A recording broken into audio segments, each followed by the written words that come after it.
ये 8 लक्षण प्रकट होने लगते हैं जिसके ऊपर प्रभु की कृपा होती है। हमारे ऊपर प्रभु की कृपा है, ये हम कैसे पहचाने? तो ये 8 लक्षण प्रकट होने लगते हैं जिस पर हरिजू की प्रियाजू की कृपा है। पहला, घोर अपराध करने वाले के प्रति भी दया की भावना,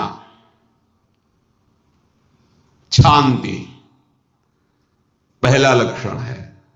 भाव में भी पहले शांत भाव है।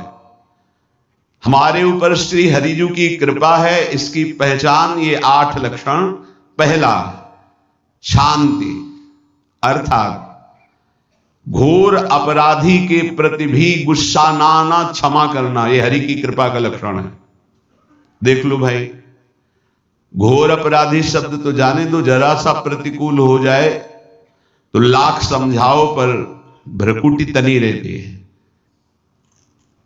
भला ऐसा है? अपराधी पर भी क्षमा का भाव होना, ये हरि कृपा पात्र में ही होगा, अन्य में नहीं।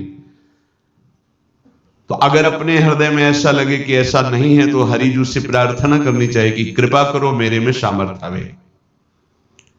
दूसरा, अनसूया, वो किसी भी के प्रति कभी भी कोई दोष दर्शन ही नहीं करेगा।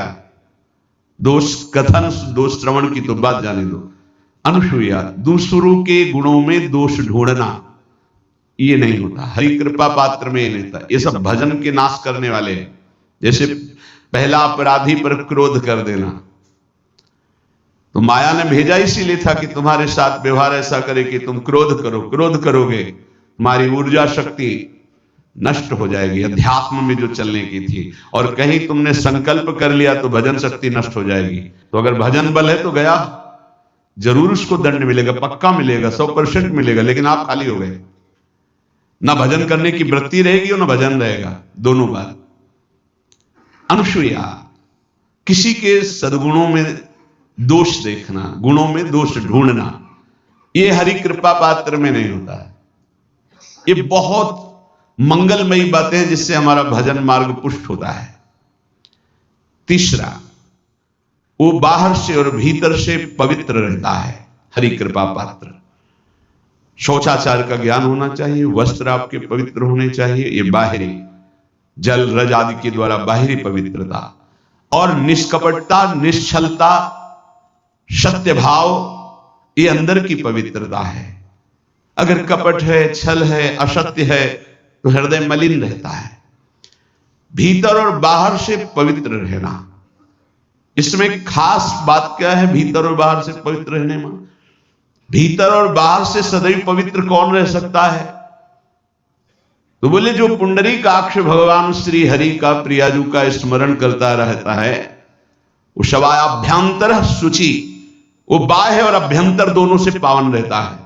तीसरी जो कृपा का लक्षण है, अर्थात वो सदैव भगवत चिंतन परायण, शौचाचार का पालन करने वाला, बाहर और भीतर से हरि कृपा पात्र पवित्र रहता है। चौथा, ऐसे कार्यों का अनुष्ठान न करें जिनमें हमारा भजन छूटता है, जिनमें सत्य छूटता है, जिनमें भगवत भाव छूटता है। जैसे आपके ऊपर कृपा हुई, आप भगवत मार्ग में चल रहे हैं, अब आप ऐसे संसारिक कार्यों का अनुष्ठान कर रहे हैं जिनमें आपकी चित्त वृत्ति बिल्कुल भगवत विमुख हो रही, तो जीवन का लाभ क्या होगा? लाभ तो है भगवत स्मरण से ही। जैसे कल एक ने प्रश्न किया कि मैं खाता तो नहीं हूं लेकिन मांस की दुकान में मांस बेचता हूं, होटल में, क्या उचित है? ये उचित कैसे हो सकता है? तुम और भी तो व्यापार कर सकते हो। जरूरी है धर्म का पालन करने की इच्छा करते हो, धर्माचरण करते हो, ऐसा नहीं। तो विरत बहुकर्मा, उन कर्मों से हमें विरत रहना है जो हमारे धर्म के विरुद्ध है, जो भजन के विरुद्ध है। हरि कृपा पात्र ऐसे कर्मों का अनुष्ठान कर ही नहीं सकता।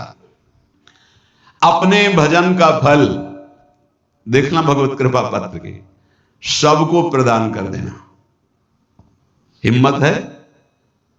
अपने भजन, इतनी मेहनत से किया हुआ भजन होने के बाद, हे प्रभु इस भजन का फल हो, सर्वे भवन्तु सुखिना सर्वे सन्तु निरामयः।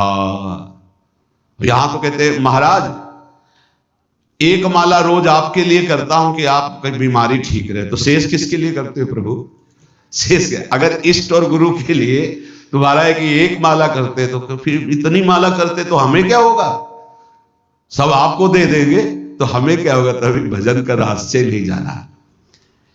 छठवां, अपने भजन से अपने लिए कुछ भी ना चाहना और दूसरों की तो बात जाने दो। दूसरों से कुछ ना चाहना ये तो ठीक है, अपने भजन से अपने लिए कुछ ना चाहना है हिम्मत। देखो ये हरि कृपा पात्र में हिम्मत होती है। अपना भजन अपने प्रयोग में ना लाना, इसका भी आंतरिक रहस्य है। अपने प्रयोग में आप शरीर को लेकर के बोलेंगे, अगर स्वरूप को लेकर तो प्रयोग की कोई वहां जरूरत ही नहीं, स्वरूप पूर्ण काम है, वहां कोई अभाव नहीं। जब आप कोई भाव अपने लिए करेंगे तो देह भाव होगा, देह भाव से किसी विषय की मांग होगी। विषय पूर्ति भजन का फल नहीं होता, भजन का फल होता विषय निवृत्ति। बहुत जोर की बात है, कैसे समझ में? अपने भजन का भी फल अपने लिए नहीं, दूसरों से कुछ चाह रखना तो बात ही जाने दो। भजन से भी कोई अन्य सुख की चाह नहीं। क्या चाहिए? भजन ही बनता रहे, भजन का फल भजन बनता रहे, खूब निरंतर जप करते रहे। सातवां, किसी भी मान सम्मान कीर्ति पद प्रतिष्ठा के मिलने पर हृदय का असंतुष्ट हो जाना, यह हरि कृपा पात्र का लक्षण होता है। प्रणाम नमस्कार जय हो तो हृदय में असंतुष्ट हो जाना चाहिए। कोई किंचन मात्र अभिमान न उदय हो जाए। प्रभु बचाओ, ये माया की चकाचौंध से बचा लो नाथ। कौन सा अपराध बन गया कि आपकी जय की जगह यहां हमको ऐसा सुनना पड़े।